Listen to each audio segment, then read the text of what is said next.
A'udzubillahi minasyaitonirrajim. Bismillahirrahmanirrahim. Alhamdulillahirabbil alamin wassalatu wassalamu ala Rasulillah wa ala alihi wa sahbihi ajma'in. Alhamdulillah, bersyukur pada Allah Subhanahu wa taala. Salawat dan salam kepada junjungan besar Nabi Muhammad sallallahu alaihi wasallam. Alhamdulillah, kita bersama-sama dalam sesi tadabbur harian pada pagi ini. Kita akan bersama-sama di muka surat 109 insya-Allah. Muka surat 109. Kita akan bersama-sama di surah Al-Ma'idah, insya-Allah surah Al-Ma'idah ayat 10 sehingga ayat yang ke-13 insya-Allah. Jadi apakah yang diceritakan oleh Allah Subhanahu wa taala yang akan kita tadabbur, yang akan kita dapat perhatikan, kita akan jumpa yang diberikan guidance oleh Allah Subhanahu wa taala di dalam muka surat ini. InsyaAllah kita akan tengok yang pertamanya ialah balasan. Sebelum daripada ni, iaitu dalam muka surat 108, kita tengok Allah Subhanahu wa taala telah menceritakan tentang apakah balasan kepada orang-orang yang janji Allah Subhanahu wa taala kepada orang-orang yang beriman dan juga beramal soleh. Jadi dalam ayat ini, dalam kisah ini insya-Allah, iaitu dalam ayat yang ke-10, kita akan lihat bahawa ialah yang sebaliknya, iaitu jika sekiranya seseorang itu kafir, seseorang itu mendustai ayat-ayat Allah Subhanahu wa taala. Waalaikumsalam warahmatullahi wabarakatuh. Orang yang mendustai ayat Allah Subhanahu wa taala, apakah yang akan dikenakan kepada mereka?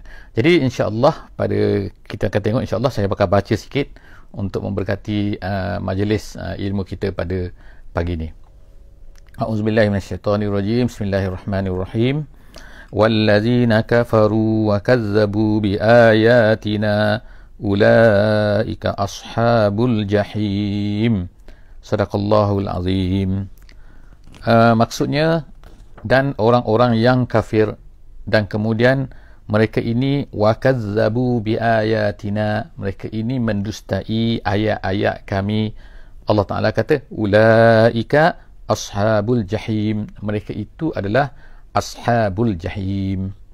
Jadi adalah sebaliknya daripada apa yang telah kita baca sebelum daripada ni, iaitu dalam ayat 1, ayat yang ke-11, ayat yang ke-9, minta maaf, ayat yang ke-9 kita baca wa'adallahu allazina amanu wa amilus solihat lahum maghfiratun wa ajrun azim. Kemudian dalam ayat ni ya wallazina kafaru wa kazzabu biayatina, sentiasalah macam ni kita akan jumpa orang yang kafir, orang-orang yang mendustai, menolak ayat-ayat daripada Allah Subhanahu wa taala. Apa ayat-ayat Allah Taala ni? Ayat-ayat ni ada banyak Kalau ayat-ayat yang dibaca, kita panggil, ada dipanggil sebagai ayat-ayat makruah, ada dipanggil sebagai ayat-ayat manzurah dipanggil. Ayat makruah maknanya satu benda, tanda-tanda daripada Allah Subhanahu wa taala yang boleh dibaca. Apa dia? Contohnya inilah yang kita sedang kita bacakan, iaitu kita baca Quran.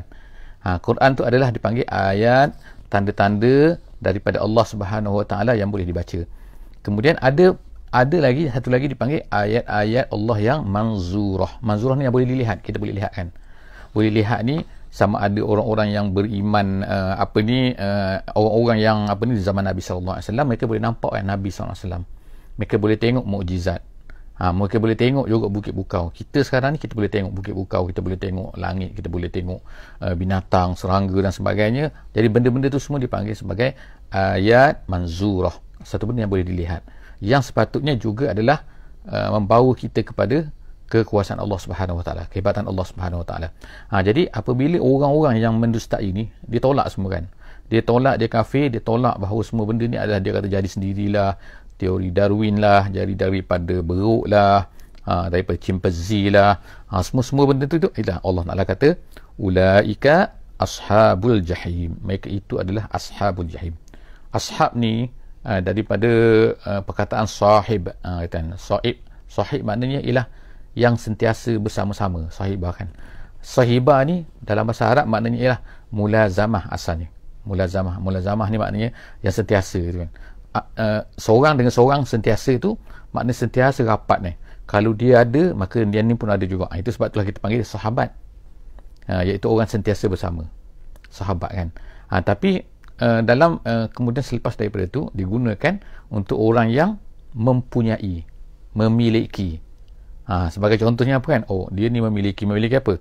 Jadi ini dia kata, oh, sahibul bait dipanggil, tuang punya rumah. Kenapa? Kerana dia akan bersamalah dengan barang yang dimiliki tu. Itu contoh dia. Jadi ashab ni ialah ada dua makna lah sini kan.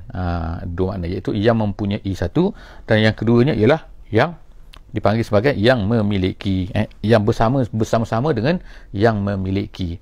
Jadi ulama-ulama tafsir kata kenapa digunakan orang-orang yang apa ni, orang-orang yang kafir, orang-orang yang ni, mereka ni kalau ikutnya kita sebut mudahnya ialah masuk neraka lah kan, masuk neraka jahim. Tapi kenapa disebutkan ashabul jahim? Kenapa pula macam tu kan? Jadi ashabul jahim kerana mereka itu akan sentiasa akan berada di situ. Bukan mereka tu mempunyai jahim tu, tapi mereka akan sentiasa akan berada dalam jahim tu, rapat dengan mereka, tak berpisah daripada mereka.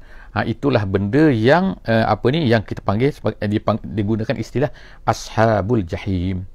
Jadi mereka ni akan masuk dalam tu, kekal dalam tu. Itu yang pertama. Terima kasih kepada yang yang menuliskan tu.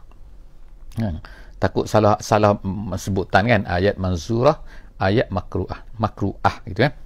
Kemudian seterusnya Allah Taala kata, ya ayyuhallazina amanu, wahai orang-orang yang beriman. Sekarang ni Allah Subhanahu Taala sebutkan pula tentang satu dikatakan ayat yang ke-11 ni ada sebab nuzul dia, ada sebab nuzulnya. Tapi ada pelbagai hadis ataupun ada pelbagai riwayat, ada pelbagai pendapat daripada kalangan ulama lah yang menceritakan apakah yang berkaitan dengan ayat yang ke-11 ni.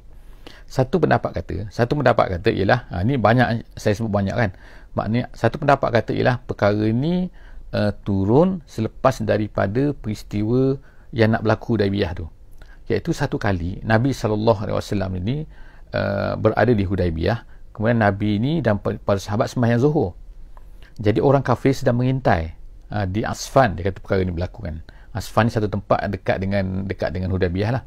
Jadi bila orang Islam ni sembahyang Zuhur, habis sembahyang Zuhur, orang kafir ni duduk mengintai.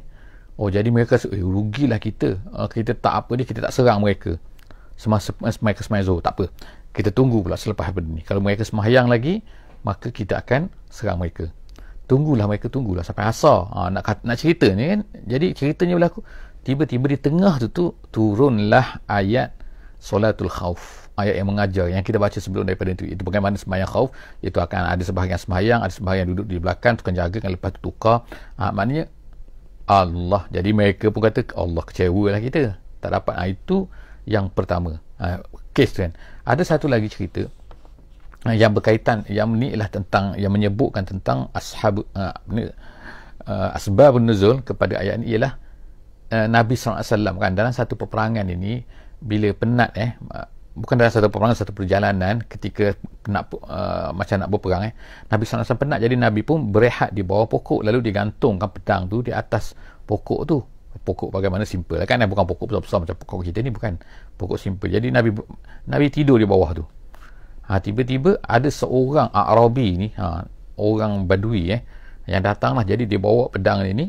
Jadi dia ambil pedang Nabi tu, kemudian jadi Nabi terkejut bila dia pun nak tikam Nabi kan. Dia kata, dia tanya, Muhammad, siapa yang dapat memelihara kau daripada aku nak bunuh kau ni? Jadi Nabi SAW kata Allah. Dia tanya lagi kan. Nabi jawab Allah kan. Dia tak dapat nak bunuh kan. Tu cerita dia kan. Jadi dia pun terduduk di situ, duduk tepi tu kan. Jadi datang para sahabat, Nabi pun tak buat apa-apalah pada lelaki tu menurut riwayatnya kan. Jadi tu adalah satu cerita.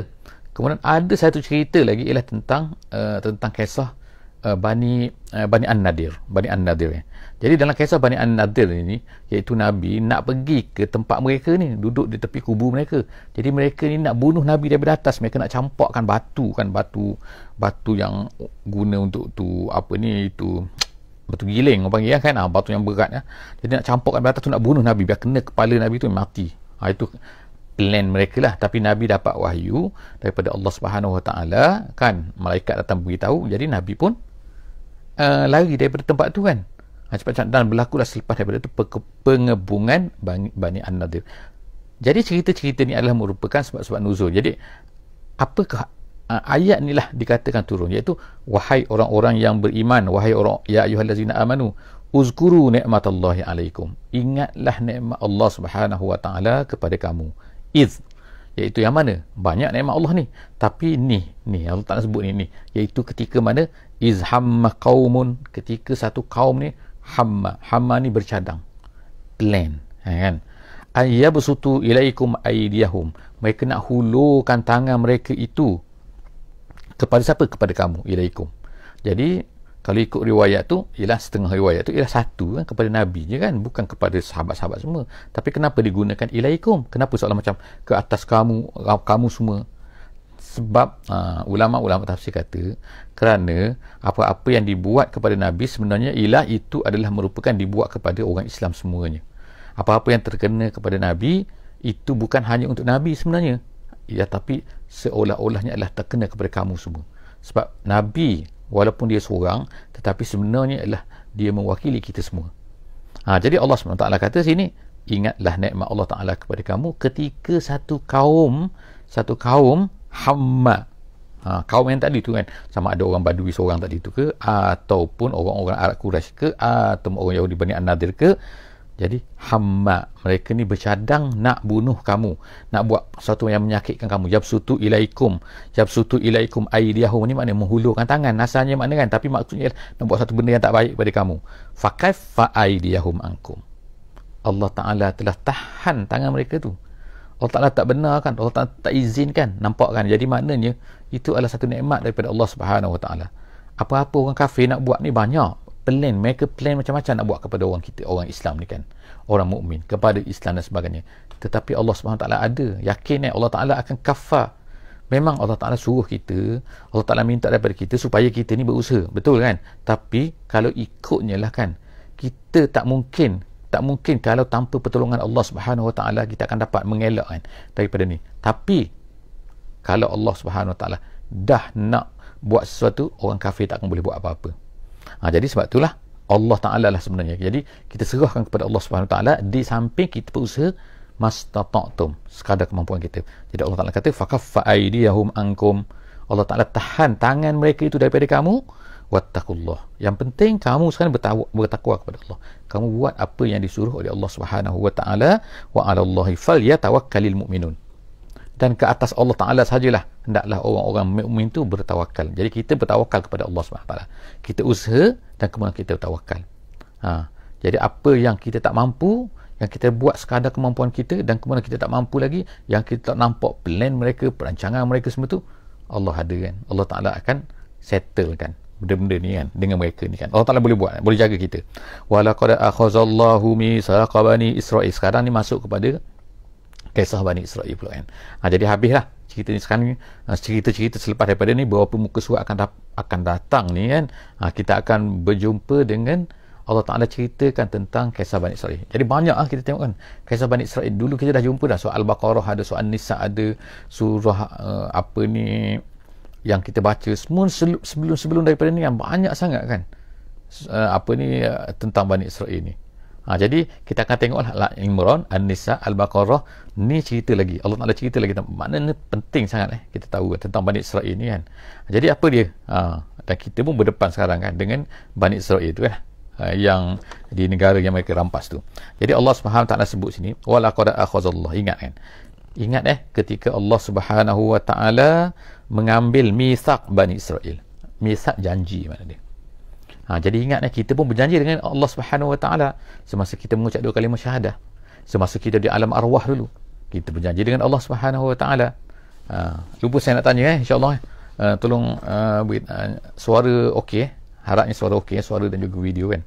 Jadi Allah Subhanahu Wa Ta'ala sebut, Allah Ta'ala dulu dah ambil perjanjian daripada Bani Israel, tapi adakah mereka tunaikan? Mereka tak tunaikan Allah Ta'ala sebut sini kan. Jadi Allah Ta'ala kata wa ba'asna minhum isnai asyara naqiba, dan aku telah utuskan daripada mereka tu, maknanya lahirkan daripada mereka ni, wujudkan daripada mereka ni 12 orang nakib.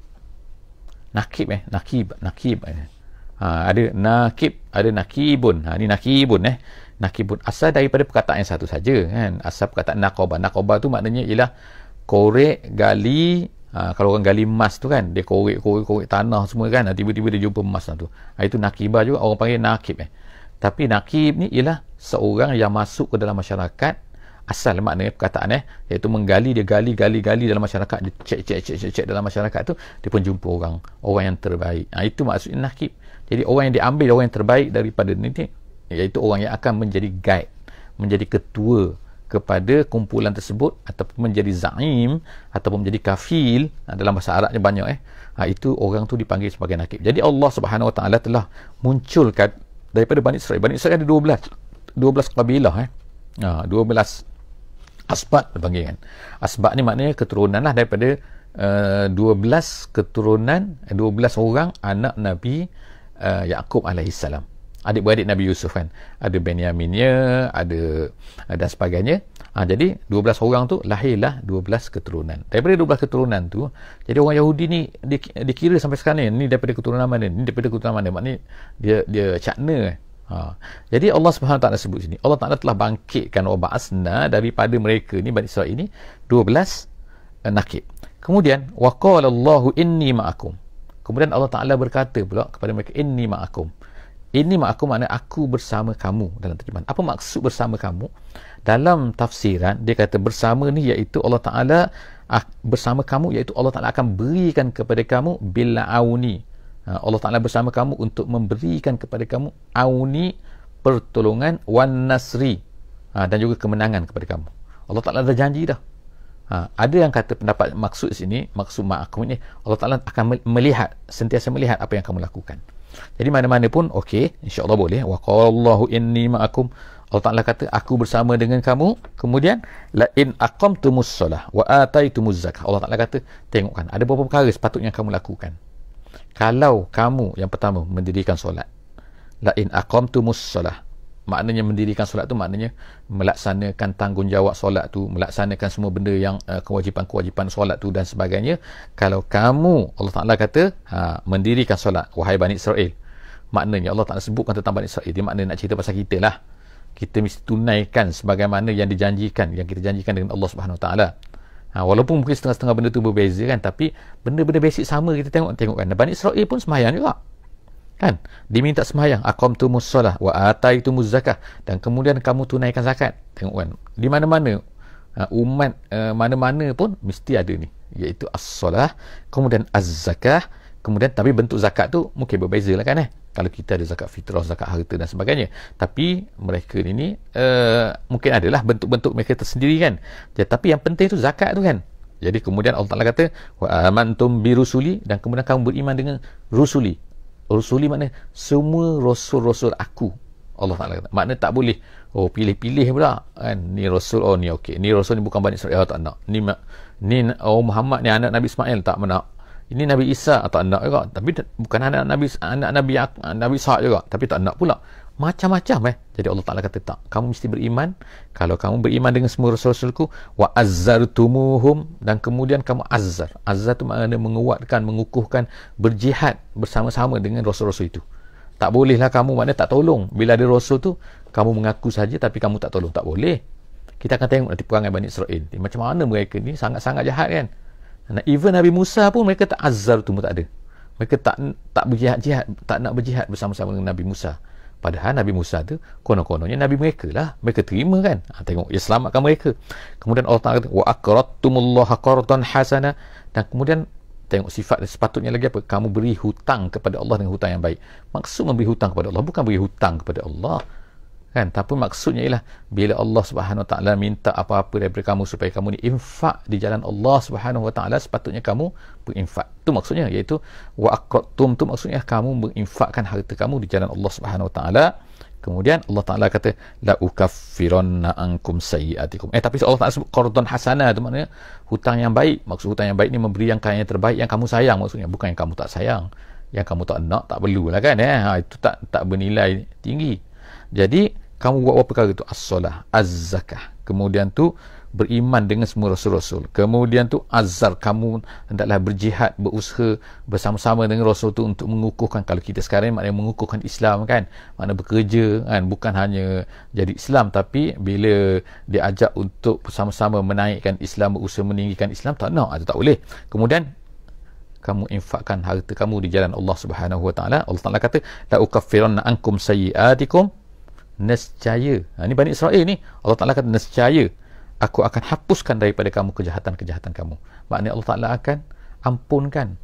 Memang kita semua ni ada kejahatan, kita dah bacakan berkali-kali sebelum daripada ni bahawa kita ni banyak ada maksiat, semua orang ada maksiat kan, tapi kalau Allah Taala tak ampunkan maksiat tu, kita akan masuk neraka kan, untuk nak bersihkan maksiat kita tu, dosa-dosa kita. Jadi Allah Ta'ala kata dia akan ampunkan, kemudian walau udkhilannakum, dan dia akan masukkan kamu jannatin tajri min tahtihal anhar, ke dalam syurga yang mengalir di bawahnya sungai-sungai. Faman kafara ba'da zalik, tetapi ingat, siapa yang kufur selepas daripada itu, selepas daripada itu tu maksudnya ialah al-mithaq tadi tu, iaitu perjanjian tadi. Maksudnya selepas daripada perjanjian tiba-tiba kufur pula.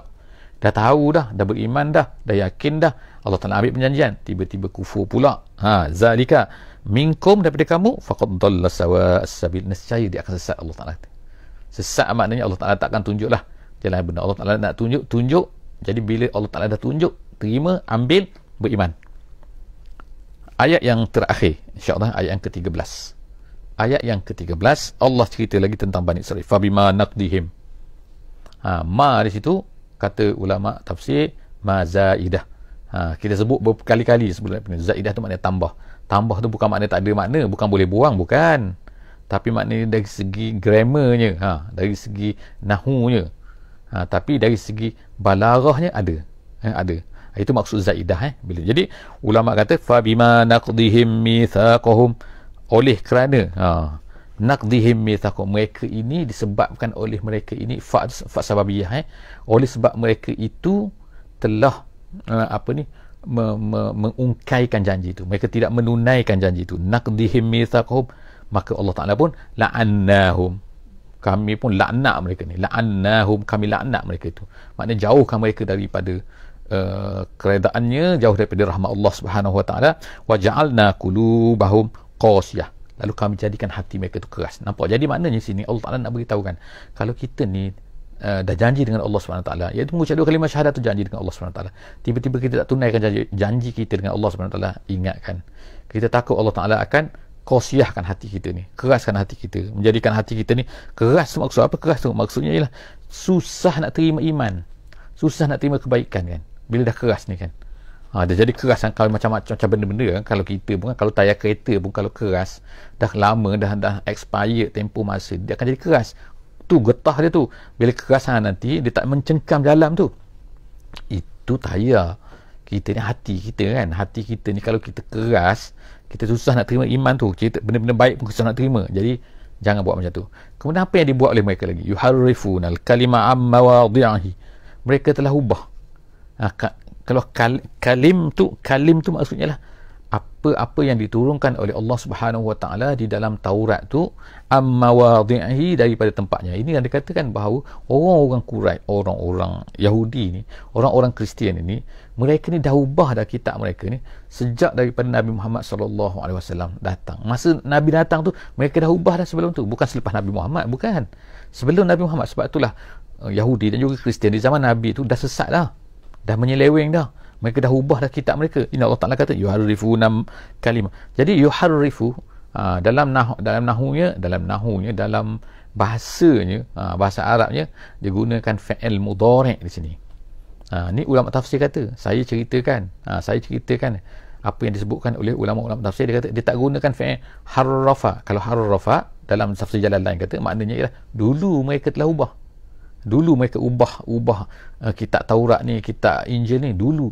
Tapi Allah Ta'ala guna yuharrif maknanya mereka akan dah buat dulu, sekarang buat, akan datang akan buat lagi. Mereka ni, kerja mereka ni memang suka ubah apa? Ubah Taurat ni. Tapi apa yang paling penting sekali yang mereka ubah ialah mereka mengubah sifat Nabi SAW.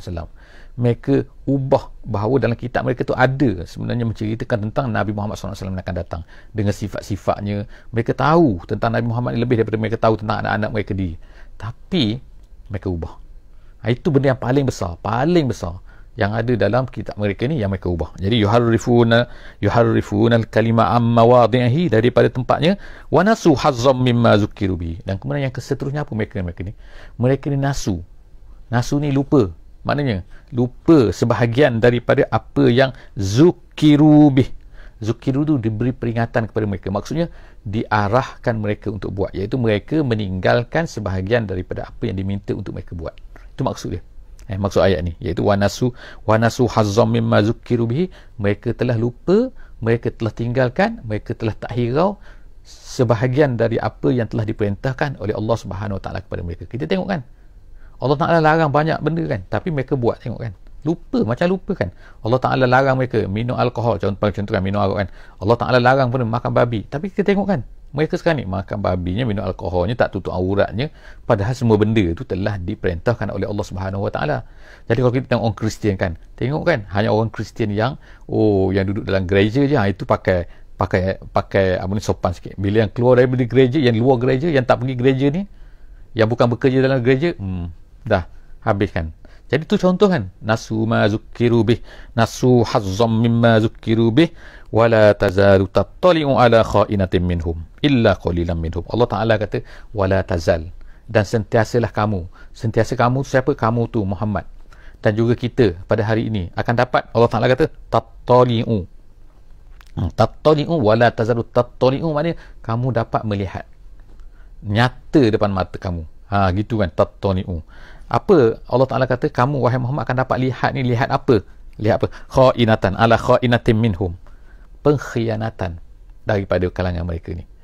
Jadi maknanya kita tengoklah kan, kita pada hari ni kita boleh nampak kan depan mata kita, Allah Ta'ala kekalkan ni benda ni kan. Allah Ta'ala sebut ni wala tazalu tattali'u ala kha'inatin minhum, kamu akan sentiasa tengok kan pengkhianat daripada mereka ni. Tak boleh janjikan. Kalau janji mereka tak akan tepati. Bukan berlaku betul-betul depan kita sekarang kan, mereka tak tepati janji pun. Jadi Nabi SAW zaman hidup Nabi pun akan nampak benda ni. Kita sampai sekarang 1400 tahun pun kita nampak benda ni berlaku depan mata kita kan. Allah Ta'ala nak katakan bahawa mereka ni sentiasa akan mengkhianati. Macam-macam lah perangai mereka kan. Illa qalilan minhum, kecuali sikit saja. Seperti Abdullah bin Salam yang masuk Islam. Maknanya ada jugalah sikit-sikit tu kan. Tapi majoriti 99.9% daripada mereka ni memang mereka ni khainah, pengkhianat kan. Janji mereka tak akan tepati. Kemudian Allah Ta'ala kata fa'fu anhum wasfah. Tapi dalam ayat ni Allah SWT kata fa'fu anhum, beri kemaafan kepada mereka, fasfah, jangan mengingati, maknanya jangan bebankan fikiran kita tu ingat kejahatan-kejahatan mereka tu. Menurut setengah ulama kata ayat ini yang belakang tu fa'fu anhum wasfah tu telah dimansuhkan. Bahagian terakhir tu dimansuhkan, artinya hukumnya dah tak terpakai. Dimansuhkan dengan apa? Iaitu dengan ayat as-saif, itu ayat menyuruh memerangi kalau mereka ni buat kejahatan kepada kita. Seolah-olahnya dalam ayat ni seolah macam tak apalah, maafkan kan, walaupun mereka jahat kepada kita, maafkan. Tapi dalam ayat yang lain, dalam ayat as-saif dipanggil dalam surah Bara'ah, dalam surah dalam surah At-Taubah, Allah Ta'ala kata jangan bagi canah kalau mereka mengkhianati, maka ambil tindakan terhadap mereka.